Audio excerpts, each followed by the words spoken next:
The Netherlands has some of the best, yet most challenging geography in the world. It's a perfect place for human settlement. Well, except for its vulnerability to regular catastrophic flooding. In this video, we'll look at how the Netherlands leveraged both its beneficial and challenging geographic characteristics to become one of the most powerful countries in the world in the 17th century. And in many ways, it still is. They just tend to stay a bit under the radar. But before we move on, I want to thank today's sponsor, Conflict of Nations. Conflict of Nations is a military-themed strategy game set in the late 20th and early 21st century.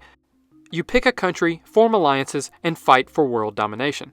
You can also play as a US state and fight a civil war on the Battleground USA map. Given this conflict probably wouldn't happen in total isolation, you can also consider how the United States' neighbors might react, and pick them as well. Within the game, there are over 100 modern weapon systems, such as nuclear ballistic submarines, attack helicopters, stealth strike fighters, airborne units, and weapons of mass destruction. Over 250 unit types and weapons can be upgraded through research. But the game isn't just about battle itself. Other total war considerations are at play, such as local resources, population density, and local morale. But what really sets this game apart is that it is in real time, meaning units can take hours to fulfill their assigned missions, allowing for an intense level of strategic planning. A game round usually takes weeks to complete. Battle up to 128 players on both PC and mobile. You get an exclusive gift for becoming a new player. Click on the link in the description to get 13,000 gold, the in-game currency that will give you an advantage, and 1 month of premium subscription for free. The offer is only available for 30 days, so don't waste time. The name Netherlands itself literally means lowland, or lower countries in Dutch. In fact, it's the lowest country in Europe. Not counting its overseas territories, the Netherlands doesn't even have a single mountain. Its tallest point stands at just over 1,000 feet. Today, 26% of the country sits below sea level, and only about half of the country sits more than 1 meter above sea level.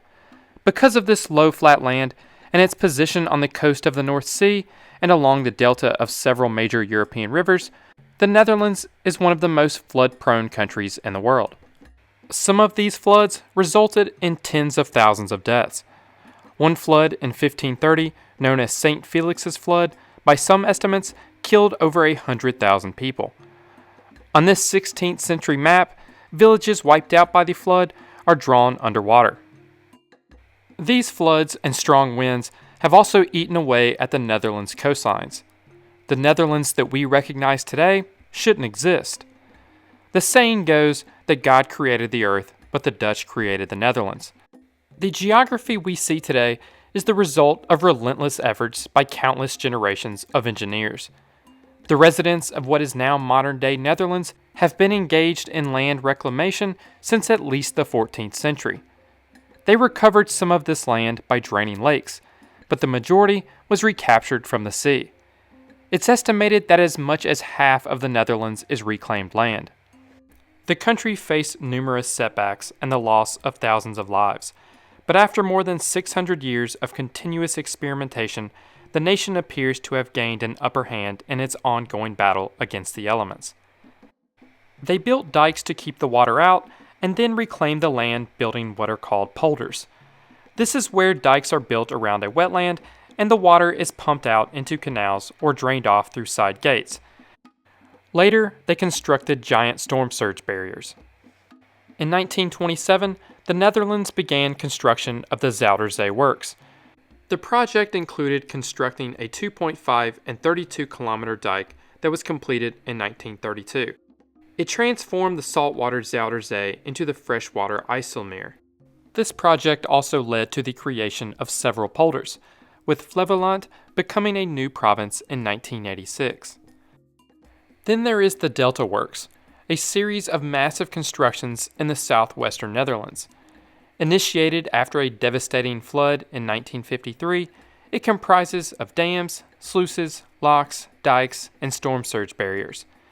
This engineering marvel, one of the most sophisticated flood prevention systems in the world, was declared one of the 7 wonders of the modern world by the American Society of Civil Engineers. But sometimes the Dutch don't really hold the water back as much as they just live with it. For example, Amsterdam's canal system manages water levels across the city by allowing a controlled flow through its network. These canals serve as natural reservoirs, buffering against high levels during heavy rains and easing the load on the city's drainage system. Additionally, Amsterdam maintains balanced groundwater levels to prevent subsidence, ensuring that soils remain stable and do not compact, which could cause structural damage. This is in contrast to cities such as New Orleans, which have historically extracted too much groundwater. While the Dutch have spent their entire history learning to adapt to the water, there have also been times in history where they leveraged it as a tactical weapon against invading adversaries. In 1574, the provinces that today make up the Netherlands and the Spanish Empire had been at war for 8 years. The conflict is known as the 80 Years' War, or the Dutch War of Independence.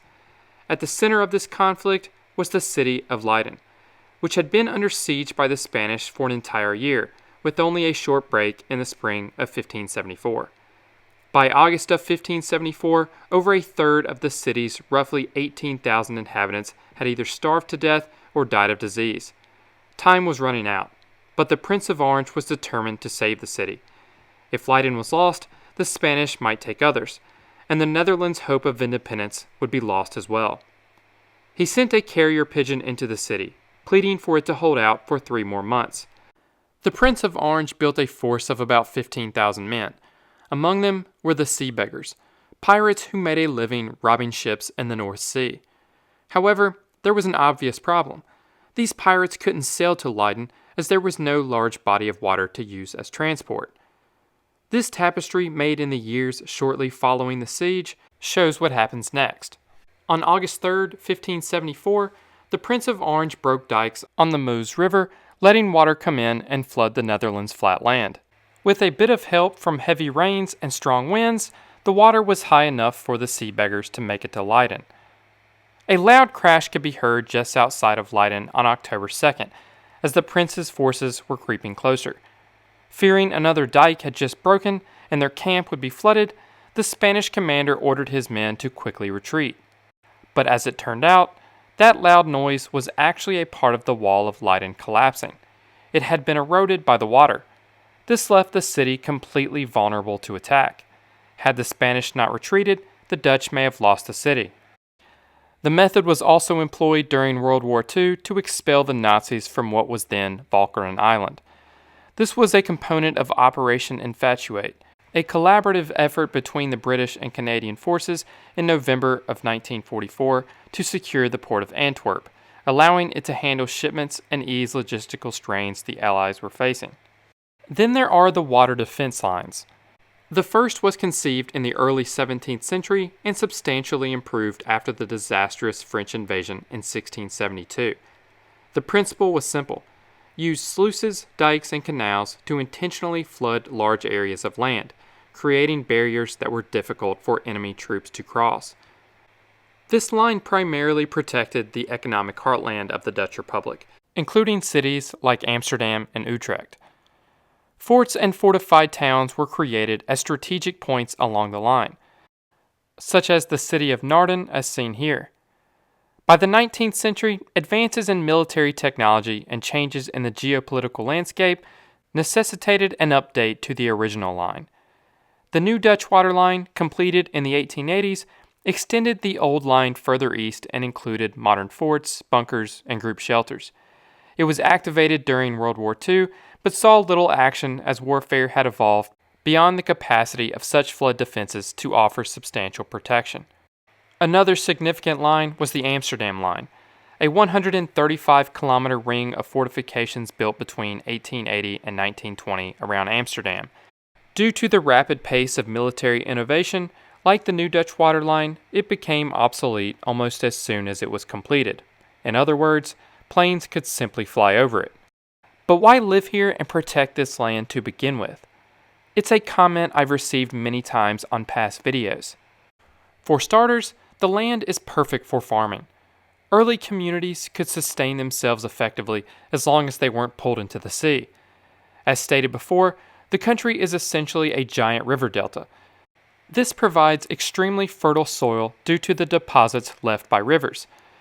The climate is also temperate with moderate but consistent rainfall. Throughout much of its history, the Netherlands has harnessed the westerly winds from the Atlantic, using windmills for various purposes, including milling grain and managing water levels by pumping. But people stayed and its population grew because of the modern economy, which the Netherlands arguably invented. Geographically, the Netherlands is ideally positioned for a strong economy. Situated at the heart of Europe, the country acts as a gateway between the UK and continental Europe, and between northern and southern Europe. Its rivers provide excellent opportunities for inland shipping, extending the economic reach deep into the continent. Its extensive coastline along the North Sea and its location at the delta of major European rivers naturally facilitated the development of major ports such as Rotterdam and Amsterdam. The Netherlands' predominantly flat geography facilitates the construction and maintenance of infrastructure such as roads, railways, and canals, enhancing its logistics and transportation capabilities. This flatness allows for the efficient transport of goods and services throughout the country. The country's inhabitants have also historically had a hard work ethic that emphasizes efficiency. Many historians say this is rooted in its Calvinist past, but a temperate climate certainly helps productivity. With this hard-working culture and the beneficial geographic characteristics combined, the country was set to thrive.